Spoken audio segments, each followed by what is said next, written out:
emirimu. Bannaddiini abeegattira mu Religious Council boogedde ku bukwakano obuliwo wakati wa Uganda ne Rwanda.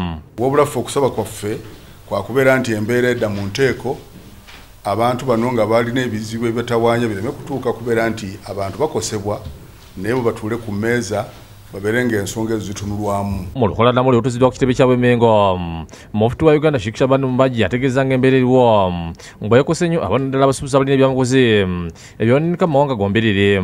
Abasuubuzi batandise okubeera nti bafiirwa ebyamaguzi byabwe naddala ebirina ekiseera nga bijja kwonooneka. Ate ojja kusanga nga n'entambula emmotoka ezitikka ebyamaguzi ebyo nabo kati abasuubuzi batandise okubeera nti basasulira ekiseera kyezinamala nga ziyimiridde awo. Ono agamba nti kisinga okwasa ennaku baana b'amasomero abakoseddwa mu kusuka omuguwa okuliwo Abanyarwanda n'Abannayuganda naddala abaana abasomi abaali badde batambula nga bagenda okuyigiriza ku ebusukka nsalo ne babeera nga tebakyasoma ate ne babeera nga emisomo gyabwe gikosebwa. Ate ng'eggwanga lya Rwanda likyagaddewo ensalo zaayo eri Bannayuganda bannakibiina kya FDC nga bayita mu kisinde kya People's Government bawabudde ku nsonga eno. Mu lukoona namuli otuziddwa Katonga Road nga lukubiriza engitutunaye baagala gavumenti ekkiriza omubaka wa Rwanda atula kuno agende mu makomera alambule oba teri bannansi ba Rwanda bakwatibwa. Naye gavumenti y'e Rwanda yavuddeyo n'egamba nti ekibaluma balina abantu baabwe abaakwatibwa abali mu Uganda muno era n'okukwatibwa nga batulugunyizibwa tebabakiriza okufuna ba lawyers, tebabakiriza okubakyalira era tebabakiriza okubawulira amateeka nga bwe galagira. Bategeeza nti singa tebaba kikolebwa bajja kubissamu engatto bagende mu mawanga agakulaakulana babasaba okukubiriza enteeseganya wakati wa Uganda ne Rwanda. Ffe nga People's Government Minisita amaze okuteeka proposal ku table tusobola kusaba ab'amawanga ag'ebweru gatabaganye Uganda ne Rwanda. Ate gavumenti yeetaaga obumbi 147 okuzimba amalwaliro agali ku ddala eryokuna mu bitundu by'eggwanga bino okuli obuvanjuba, obugwanjuba, obukiikakkono n'obukiikakkono n'obuvanjuba okusobola okukendeeza ku muyizo gw'abaddodde ba Kkokoolo e Mulago. One center will be in the east, that will be based in Bale. One center will be in the west, that will be in Barara. One center will be in the northwest, that is in Arua, and one center will be in the north, that is in Kuru. We expect that in order to start off, we need in the range of about 144 billion shillings as a starting point. Bino byogeddwa ku Uganda Cancer Institute Mulago Dr. Jackson Olemo mu Media Center mu Kampala ategeeza nti obulwadde bwa Kkokoolo buwonyezebwa singa omuntu abwejjanjabisa bukyali. So now since we are at about 350, that means actually there has been a doubling of the incidence of cancer. That is very, very, very worrying. So we need to kind of make sure that, we set up a system that can handle this upside of cancer. Iyo Kkooti ow'essaaba lyake n'abakenuzi ekkululu etadde abakungu ba gavumenti babiri abaakwatibwa embala ekitongole ekirwanyisa obukenuzi ekikulirwa Lieutenant Colonel Edith Nakalema nga byekuusa ku kukozesa obubi ssente za gavumenti.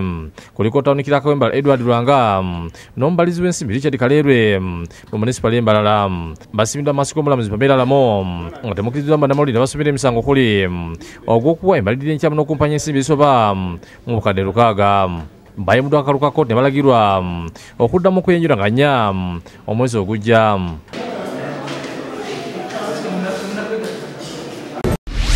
Ate ekitongole ekiramuzi nga kirwamu n'ofiisi ya ssaabawe wa gavumenti poliisi n'abeegalalo society bategese ensikana ey'enjawulo mwe bakubidde Ttoochi mu ngeri gye bavunaanamu abantu ba bulijjo n'engeri gye bakolamu okunoonyereza kwabwe mu misango.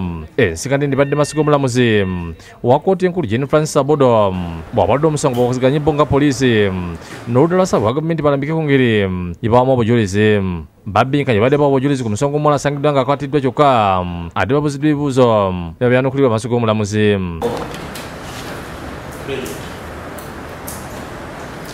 Where were you by the time you received the call?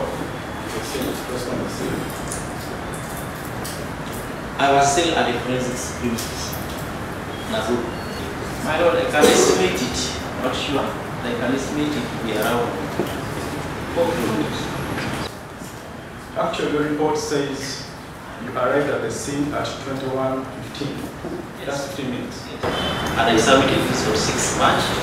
It was received that very day, they says down. Luvalako twogedde ku n'abadde mu nsisinkano eno.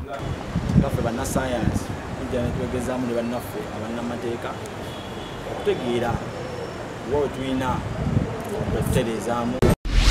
Yo University Market University of South Southampton nga tulimu n'abasoba abavumbuzi n'abakola okulonyeza okuva mu butonde bakuŋŋaane ku lw'ebisuuti Ssebugolo by'okunogerera eddagala ekizibu ky'endwadde ezitakyawulira ddagala nsanyi zino.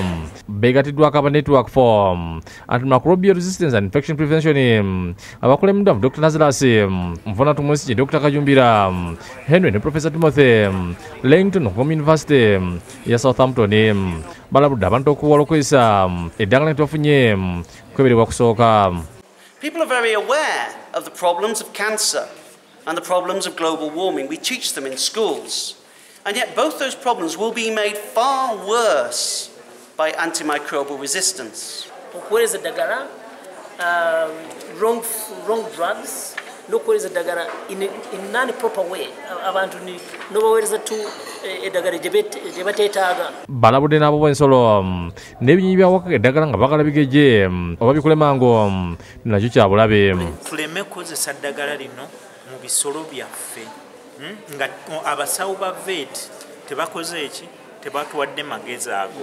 Ono omuyinzi wa Uganda Matters Namugongo alaze ekyuma gye banvumudde kiyamba ku balwadde okumira eddagala. Tokola ku muntu omu yekka. Bwe njigula waka nsobola kuba nga nina n'abalwadde abalala mu family oba ne baneiba bange